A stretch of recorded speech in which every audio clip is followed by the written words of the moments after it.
Music Multiverse listeners, welcome to Beyond Your Radio. It's that time again, heading over to Canada to see what albums our panelists have brought today. Welcome to Albums from the Leaf 2024, episode number 2. As always, with us here at Beyond Your Radio, it's any genre or style. On the panel tonight, the best accountant in Tim Hortons franchise history, Deb Armitage Hicks Maloney. Hey guys. The man who lost his sweatshirt at the Great Canadian Party. It's a sad day. Jeff Young. The red sweatshirt. The red sweatshirt. The man who is contemplating trading in palm trees for maple trees every episode. The Grateful Dude, Jeffrey Johnson. And the woman who introduced me to Rush, Susie Q. Now, what Canadian album treats do our panelists have for us tonight? Why don't we start off with Susie Q? Okay. So this guy, I'm going with the guy tonight. I've been usually bringing a female artist, but so I've had him in my ear for the past couple weeks, and I think for a reason, because it's been kind of a chaotic few weeks and things, and he's like always been something that just puts a smile on your face. Kind of like Mark, I usually go for like comedies and rom-coms when like there's stress in the air. And this music does the same thing for me. I want to say the first time I probably heard him was 1986-ish, 1985 maybe. Back when I was in a drum corps, probably on 97 Rock. And I've loved him ever since. I think he was definitely underappreciated and underknown. I don't know if that's a word, but Underknown. It is the great Kim Mitchell. I almost picked that. I literally had it on the screen. I was thinking, now I'm going to switch it. I was going to pick Max Webster a couple times ago. Good job. Yay. So, I mean, if you live in Buffalo, you definitely know who Kim Mitchell is. I don't know, and obviously Canada. How to describe him, I'm not quite sure. His music's just fun, but it's talented. It doesn't go too deep. It's rock-ish. Mark can chime in too as we go, but I was trying to think about what kind of vibe it is, and for me, it's kind of the music that makes you move and sing along. And I came up with it's like a Canadian type of, almost like a Canadian reggae. So I'm going with Canadian reggae. There's something that doesn't get muttered. Because he's just got that vibe. Like even the cover of the album, he's just having fun. He's having a good time in all the pictures on the album. Almost like what album, Sue? The Greatest Hit. Sorry. Okay. Almost like a David Lee Roth vibe of just like he's the guy you want to hang out with at the party. And there's so many good songs on this album. He is a wild party. He is. Rock and Roll Duty, that's the whole Go for Soda, No More Walking And it's a Away, big duty. Lager and Al, Rockland Wonderland, Easy to Tame, Rainbow, All We Are, Patio Lanterns. Oh, that's the one. That song sums him up. Patio Lanterns. There's your party guy, right? And then what else do I like on there? I mean, I like them all. I Am a Wild Party, as you said. He is Canada, so love it. Kim Mitchell. It's good for post-Blizzard vibe. We've had those. He's quite the musical legend in Canada. Why Max Webster or his solo didn't grab on in the rest of the country that we're in, I don't know. We've always heard him here. He's here all the time. And we also hear him on the radio because he's a DJ on one of the rock stations out of Canada. And what a snag that is to have someone like him on radio. I was gonna wear a hat in his honor tonight because I would look just like him actually right now, but he no longer has that long hair. So no, he is completely bald. Mm-hmm. Yeah. It's Interesting. sometimes I see him and I think, Howie Mandel, or is it Kim Mitchell? It's Howie Mandel, Kim Mitchell. I'm not sure. He's aged well. Yes, yes. Well, Awesome. excellent choice.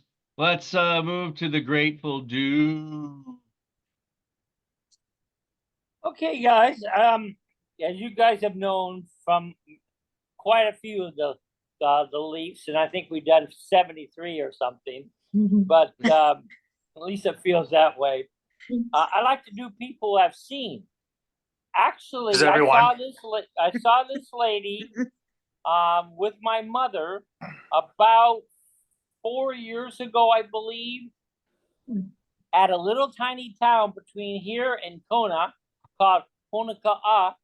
It's a population of about 1,000 people, and they have a nice little 300-seat ex-movie theater that they converted into a concert hall, and they get some pretty well-known has-beens.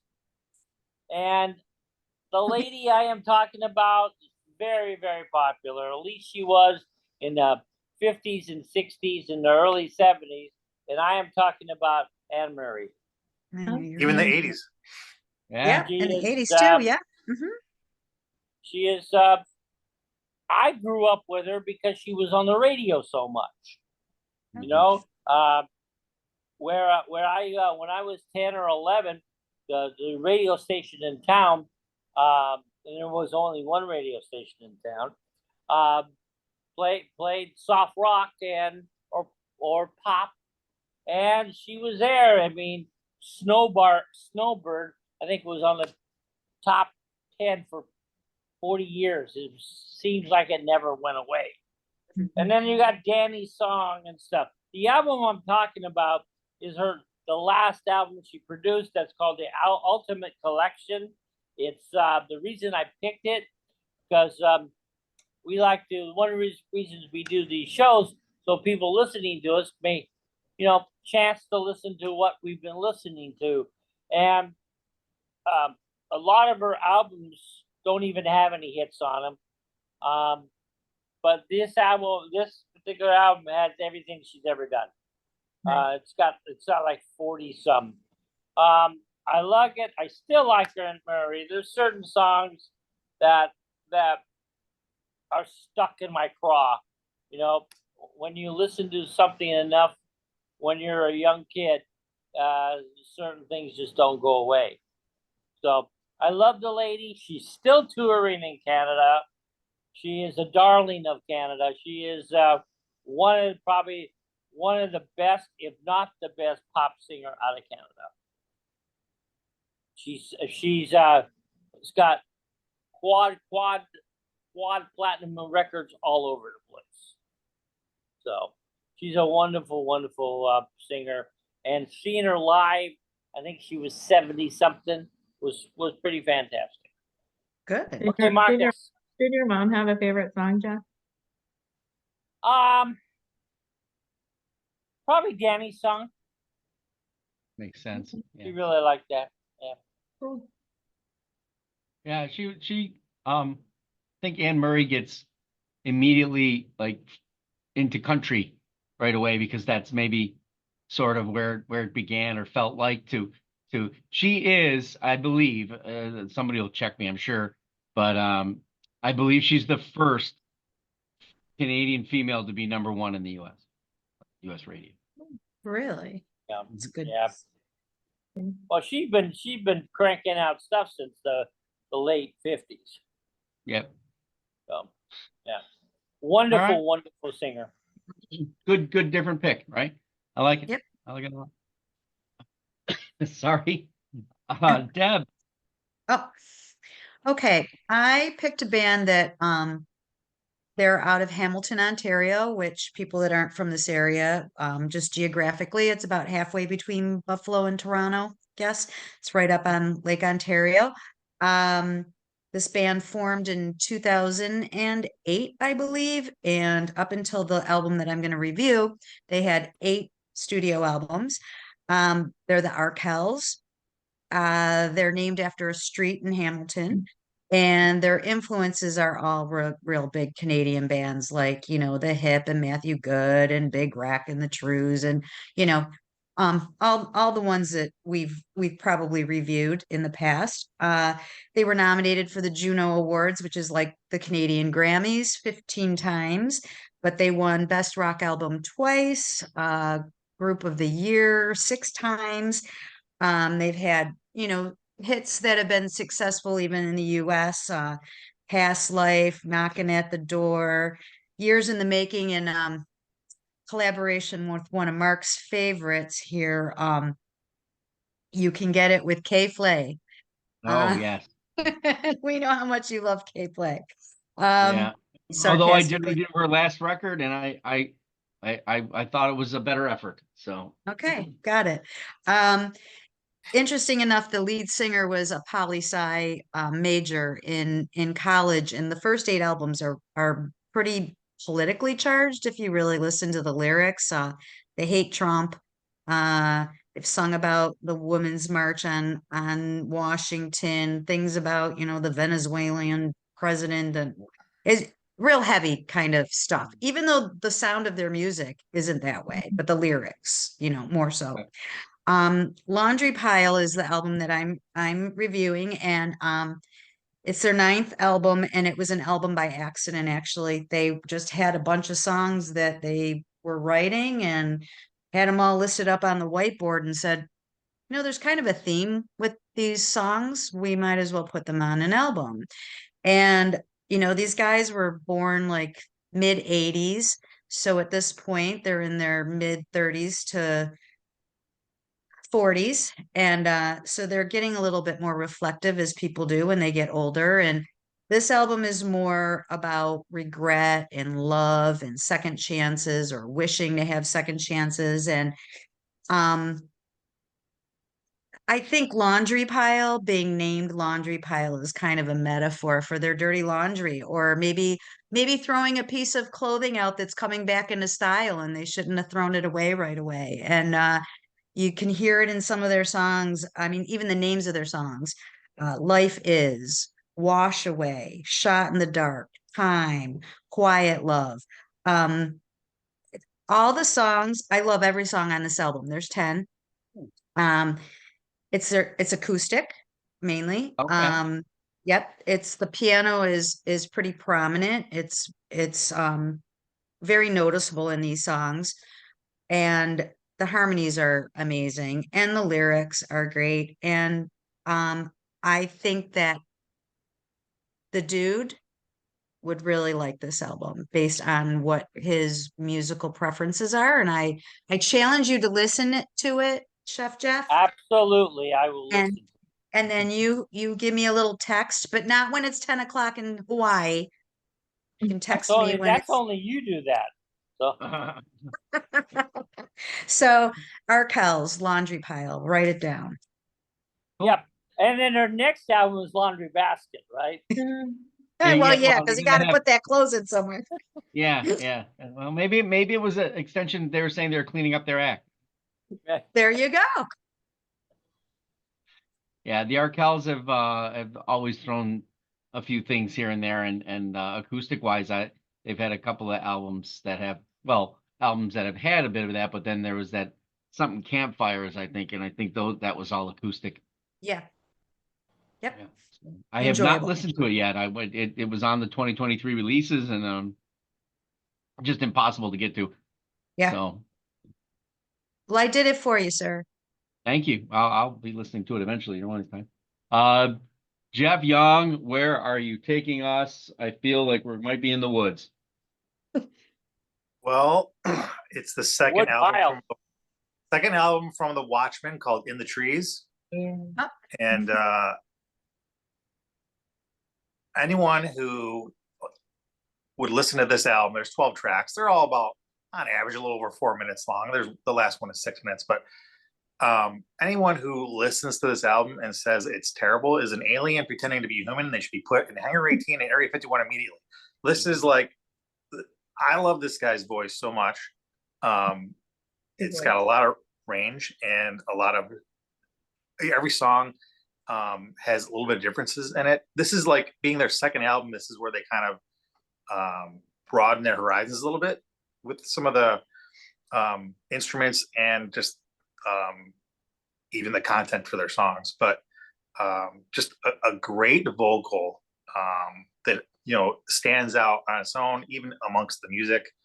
There's at least 4 or 5 really great songs on this. The others are all easily listenable, and it's just it's a very, very good album.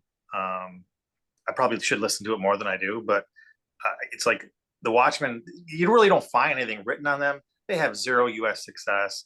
I mean, I don't even know how much they even get played on Canadian radio anymore because they haven't been around in a while, but they just, I mean, but if you were a fan, you were definitely a fan. I mean, because you weren't gonna, you're not getting as much of them as you want, unless you're just going into your own private collection. So, yeah, it's just, I mean, they've won a couple of Canadian awards, and they've been on Much Music, and they've had moderate success, but even by Canada's style, it just, I don't know, I just never understood why they weren't bigger than they ever were. What year did they start? 92. Okay. All Right right. during the Canadian, basically the Canadian invasion. Yep. They were in the midst of it. Daniel Greaves has a hollow, haunting voice, Mhm. and a way to almost in a yodel kind of thing. There's a He's got a little bit of quiver, kind of like Yes. not so much vibrato, but more like of a quiver sometimes. Similar to some other musicians. It's kind of like like Tragic Hip he's got a little bit of a quiver too sometimes, but not really Mhm. but it's just done very controlled. The record is from 1994, and their first record was really a true grunge alt record. It was hard hitting. It had low production qualities to it in some cases above, but he gave that vocal, even though the production quality was, they were a young band. They probably weren't throwing a lot of money, but this 94 record, this In the Trees, has a song that I probably in the top 25 songs ever written in Canadian history, all uncovered. I can't think of any Canadian that wouldn't hear that on the radio and go and just all of a sudden be nostalgic of it. And it's funny because I believe in I have live recordings, obviously, because they actually, when they broke up, Obviously. they finished their show here. Their last show was in Buffalo before they broke up. Oh. And I had that recording because they made it available, and they had the one prior before it was out of Canada. But they've done the wreck of the Edmund Fitzgerald, and covered that because he's that kind of vocal. But when he does All Uncovered, he says, it means something to everybody else. Kind of, it has this mellow type of feel. He says, but basically it was, me doing nasty things in a car with. So he said, all uncovered. That's just the way, I love that. But it's interesting how they never really, even in Canada, they had a cult following, maybe I guess you'll call it, but it's not a cult band, but certainly we've seen them many, many times. My fondest memory is one of the shows that he brought out the little baby piano or whatever it was, and they did Brighter Hell. I mean, it's just the songwriting and the delivery of Greaves is fantastic. He's got other side projects. If you want to check out Doctor, and he's been on Never Ending White Light albums too as well, and done other soundtrack work too. So great pick. Yeah, they've got like I think 4 or 5 albums, and they're all good albums. Yeah. But this is the one I picked. Nice. Very nice. Well, since my wife didn't do a female, I did. So Serena Lauren Ryder has been on the music scene as a singer and songwriter in Toronto since 1999 or so. And considering at the time she would be about 17, she was really working the trade. She has that indie rock, but a little bit of folk, and rock genre jumping that she's done, even a hint of jazz in her accompaniment sometimes. She's now 8 studio albums deep, and she has a wonderful early catalog that kind of gives you a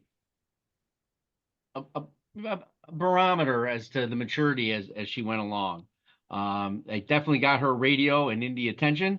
But for me, if you don't know who she is, and you want to feel the best of a good starting point, maybe, and then showing that all-encompassing power of what she can do, especially in a vocal, I select Harmony. And that is from 2012. I don't know if anybody, she did get radio play. There was a song called Stompa, Stompa, Stompa Your Feet. Yeah, it was a catchy, meant for radio jingle that was released in September of 2012. And then What I Wouldn't Do was released in November 6th. But the real treat here for us nostalgic people, does anybody know Screamin' Jay Hawkins? What would Screamin' Jay Hawkins be really famous for? Screaming. Screaming. Well, he was famous for delivering a song called I Put a Spell on You.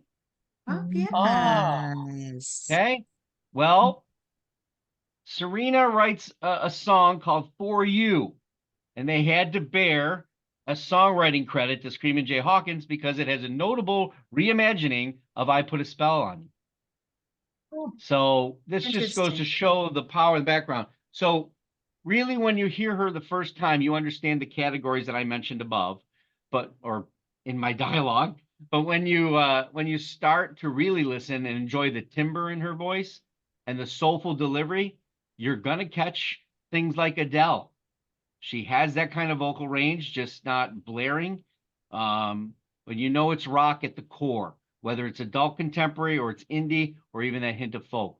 It's definitely a record worth checking out. And again, that's Serena Ryder's Harmony from 2012. So, I want to thank my panelists for their great picks tonight. We will do this again in 2 weeks, even to the dismay of the Grateful Dude. I won't be here. Yeah, that's true. Please like and comment. Let us know how we're doing. Tell your friends. We'd love for you to subscribe so you can check out other programs like every day I do Album for Today, where I just talk about one particular album, give you the gusto on it and move on. Don't miss this Thursday, Album Listen Challenge. This is The Last Waltz versus Delta Cream. That'll be fantastic. Album review Saturdays, there's Unknown Sundays, and a whole lot more on the channel. Go beyond your radio with us, a real music appreciation channel. As always, thank you for watching and happy listening. Aloha. Bye.